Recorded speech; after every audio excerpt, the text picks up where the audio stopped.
नाशिक मध्ये गुन्हेगारांचं नाही, कायद्याचं राज्य आज चालतंय.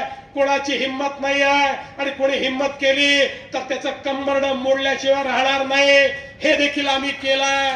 पण याच्या सोबत आता नाशिक मध्ये 4000 कॅमेरे आम्ही लावतो आणि हे कॅमेरे म्हणजे शंकराचा तिसरा डोळा आहे. लक्षात ठेवा, या कॅमेऱ्याला आर्टिफिशियल इंटेलिजन्सची जोड लावली आहे.